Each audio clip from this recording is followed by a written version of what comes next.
My name is Rachel, and I'm a 33-year-old homemaker. My husband, Adam, and I have been married for 4 years, but we haven't been able to have a child yet.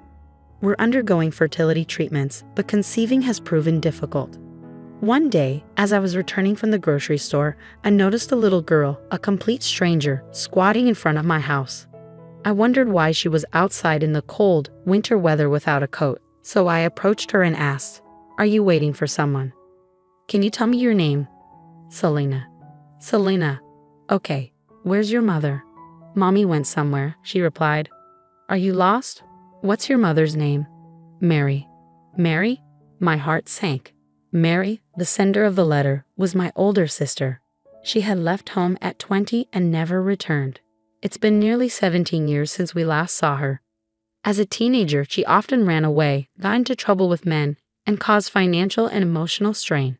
Now to find out she had a child. Selena handed me a piece of paper. My hands shook as I opened it. Inside were the words, "Take care of this child for a while." "No way," I whispered. "Are you Mary's daughter?"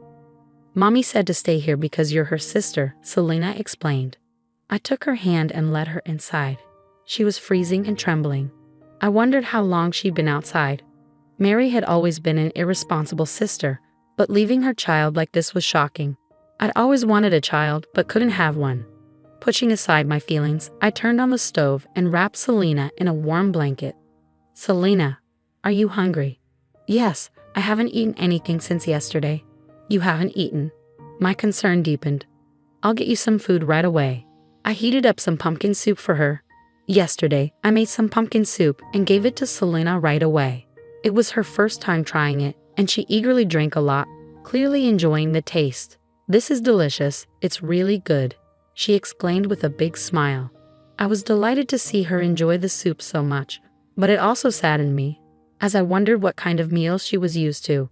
Instead of questioning her about her usual diet, I focused on cooking more food for her to enjoy. I made fried chicken, an omelet, and rice, and she devoured everything, praising each dish as delicious and tasty. Once she seemed completely satisfied, I suggested we take a bath. It seemed she hadn't bathed in a few days and her hair was greasy. "Selena, how about a bath?" I asked. Her expression tensed for a moment, and I could tell she wasn't entirely comfortable with the idea. "You don't like baths?" I asked.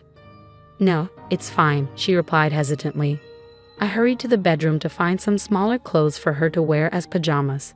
When I returned to the living room, Selena was gone. Hearing water running in the kitchen, I peeked in and found her trying to wash her hair in the kitchen sink. "What are you doing? The water is so cold," I exclaimed. "You'll catch a cold." Selena apologized, but I assured her she didn't need to. I wrapped her in a blanket and took her to the bathroom. She seemed amazed as I led her inside. "This is just like the house I saw on TV," she exclaimed. From her reaction, it seemed the house where Selena lived did not have a proper bathroom. It broke my heart to think that Mary made her wash in cold tap water from the kitchen to save on gas money. Holding back tears, I undressed Selena and gently placed her in the warm bathtub. "It's so warm. Are baths always this warm?" she asked, eyes wide with wonder. "Yes, they are. From now on, you can take a warm bath every day," I said. "Really? I'm so happy," she replied with a big smile. I helped Selena warm up and get clean in the bath. Her hair was slightly tangled, but I treated it to make it more manageable, and she soon looked like herself again. After dressing her in my loungewear, we relaxed on the couch in the living room as we waited for Adam to come home. When Adam walked in, Selena seemed startled and drew back in fear. "I'm home," he called out. "Welcome back," I replied. "This is the girl I told you about." "Hello," Adam greeted, but Selena continued to shy away. "It's okay," I reassured her. "This is my husband, Adam. He's very kind, so you don't need to be afraid of him." I explained the situation to Adam, and he was visibly upset. "What? That's unforgivable. We'll keep her here for a while." Of course, I agreed. How could she abandon her own child? Once Adam and I had discussed the situation, we went back to Selena, who was curled up in the living room. I spoke gently to her. "Selena, as I mentioned, this is my husband, Adam." "Hi, Selena. Please call me Uncle Adam," he added. Selena nodded timidly, and I went on to explain. "The three of us will be living together here for a while. Is that okay with you? Is it really okay for me to stay here? Selena asked hesitantly. Of course, I said with a reassuring smile. And once we get settled, you'll be able to go to elementary school. I've never been to school, Selena said quietly. You've never been to school? What about kindergarten? I haven't gone to kindergarten because I'm no one, Selena mumbled. My heart ached hearing her words.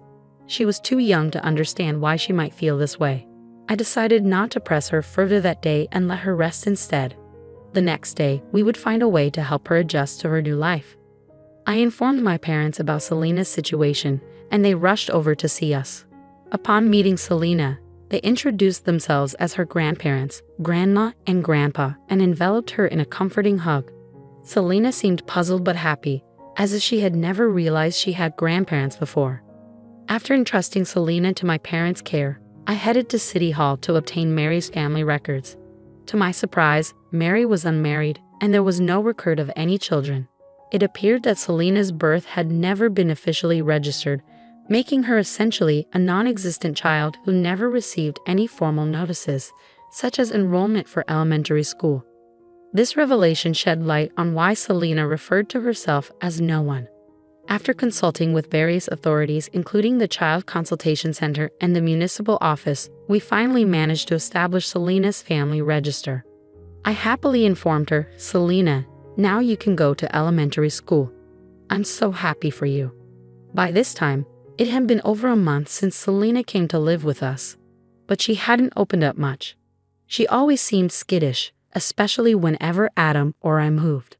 Additionally, whenever she made a mistake, she would apologize excessively, curling up her body and covering her head. It was evident that Mary's past actions had left a lasting impact on her. Selena, you don't have to apologize so much, I reassured her. Uncle Adam and I will never get mad at you, and we will never harm you. I promise. Really?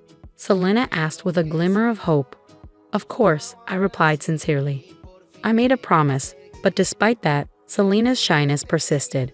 However, as time passed, she gradually became more talkative and even began to smile more often. Then one day, Selena blurted out, I wonder when she will come for me. Those words struck a chord with me, evoking a sense of sadness. Despite Mary's mistreatment, Selena still longed for her mother. Since Selena's arrival, every day had been filled with joy for me. We had wanted children so badly and treated Selena as our own daughter. We hoped she would stay with us for a long time. The day after Selena's statement, she received an invitation to elementary school. I was relieved that she would finally experience the same school life as other children. Now that it's settled, we need to prepare for school, I said to Selena. We'll need to buy a school bag, stationery, and lots of clothes. Let's go shopping today for new clothes and stuff. I can get new clothes. I've already got some, Selena replied. It's not enough. You'll need more comfortable clothes for school, I insisted. So Selena, Adam, and I went to the shopping mall and got everything she needed for school. I was so excited about preparing for her school entrance that I ended up buying a lot of clothes and stationery. As we headed home, the three of us laughed and joked about buying too many things. However, to my surprise, I saw Mary standing in front of our house. Mom, Selena exclaimed. Mary responded coldly, It's not welcome home. What were you thinking? How dare you come here? I stepped in, trying to calm the situation. Hey, calm down. Don't yell. It's not productive. First, you need to apologize to Selena. But Mary only glanced at Selena and refused to make eye contact. What are you trying to do? I asked. We can't just stand here talking. Let me in the house. I'll do it even if you don't tell me. Let's go, Selena, Mary said, ignoring my question. I decided to let Mary in and ask her what was going on. Is this your husband? She asked, pointing at Adam. He's a nice guy. Nice to meet you. I'm Adam, he replied. I don't know how to say this, given it's our first meeting, but the way you've treated your child makes you an unfit parent. Mary seemed taken aback by Adam's boldness. You're too arrogant, my brother-in-law. You can't talk to me like that. You don't know me. Maybe not, but I do know you didn't take care of her properly. How could you neglect your own child? Adam countered. Mary, clearly irritated by our accusations, seemed unable to grasp the gravity of her actions. I was perplexed by her lack of accountability. I asked Selena how she felt about seeing her mother, and it was clear she was still scared. She couldn't look Mary in the eye and recoiled in fear. Initially, I assumed Selena missed her mother, but now I wasn't so sure. As I was contemplating this, Mary spoke up. "You two don't have kids, right?" she asked. "No, but so what?" I responded. "Well, I'm going to leave this child with you," she declared. "I've raised her through the toughest stages of her life. You should be grateful to have an older kid now." Adam was incredulous. "Do you even know what you're saying? You're abandoning your own child as though she's an object to be handed off." "I know exactly what I'm saying," Mary shot back. "I'm giving you childless people a kid to raise. You should be thankful." I shook my head in disbelief. "That's outrageous. We're not giving her back to you, even if you ask. We've already made her a family register, and she's going to start elementary school next month. We'll make sure she's happier than she was with you." "Oh, so you've made a family register for her?" Mary retorted, seemingly indifferent. "I did," I responded. "Why didn't you file a birth certificate?" "Because if I had, they would know I have a child. I didn't want to disrupt my life for such a selfish reason." Mary's admission explained why Selena had been unable to attend kindergarten or elementary school. Her callous attitude continued to baffle me. "That's not right. Selena deserves an education. What you've done is neglect, not just active truancy," I told her, knowing that reasoning with Mary was pointless. Mary had apparently broken up with Selena's father before Selena was born and had never registered the birth. To date other men, she often left Selena alone, pretending to be unmarried and childless. Her goal was to find a new partner and raise her child. "We'll take care of Selena," I said, firm in my decision. "But please don't come back to see us again." "Then give me 10 million yen. I'm giving you a person, so 10 million is a small price to pay, right?" Mary demanded. "What are you talking about? You're trying to sell your daughter?" I was horrified. "Of course, I'm not going to pay you though. Selena is a human being," I said firmly. When I refused to pay, Mary threatened to take Selena back and confine her at home, forcing her to wash with cold tap water again. "I won't let you do that," I said. "Fine, 10 million then," she retorted. "Well, I can't get it for you today. You'll have to come back later to pick it up. I'll keep Selena here until then," I said, pretending to agree to her demands to keep Selena safe. "Whatever. I don't want to be bothered with her anyway," Mary replied dismissively. Though I had no intention of paying Mary, I lied quickly to prevent her from taking Selena away. Knowing Mary might return to reclaim her, Adam and I considered what steps we could take next. But before acting, we wanted to understand how Selena felt. "Selena, do you want to go back to your mommy?" I asked her gently. "I don't want to go back. Mom scares me. She always bumps into me and says mean things." "I don't want to go back," Selena confessed. "I see," I said gently. "The other day, you mentioned wondering when your mother would come for you. Was that because you were afraid she'd make you leave us?" "Yes," Selena replied, her eyes downcast. "I was worried that if Mommy came, I'd have to go back to that house. But I want to stay here forever." "I understand," I reassured her. "We'll do everything we can to make sure you can stay with us from now on."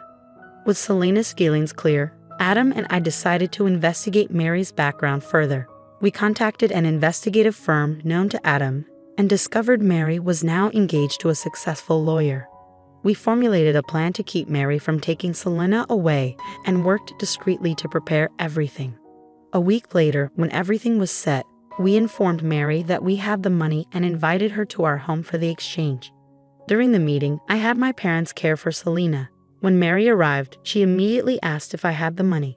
"I won't give you the money, and I won't give you Selena either," I declared firmly. Mary's expression turned sour. "I came all the way here because you said you had the money ready. Now give it to me. Do you realize how heartbroken Selena is?" I challenged her. "You're trying to sell your own child for money. Unbelievable." "How I raise my child is none of your business," Mary shot back. "Children grow up just fine on their own. You don't understand because you don't have kids. Did you even tell your boyfriend about having a child?" I asked pointedly. "Of course not. He's a successful lawyer and we're getting married next year. We plan to live happily ever after. Don't bother us," Mary said dismissively. Just then, the door opened and Mary's fiancé, the elite lawyer, walked in. He had heard our conversation. "Don't tell me what you just said is true," he said, shocked. Did you lie to me? What's going on? Why are you here? You told me you were unmarried and childless. I've never been married, Mary said. I just happened to have a child by mistake. By mistake? That's a terrible thing to say, Adam exclaimed, disgusted.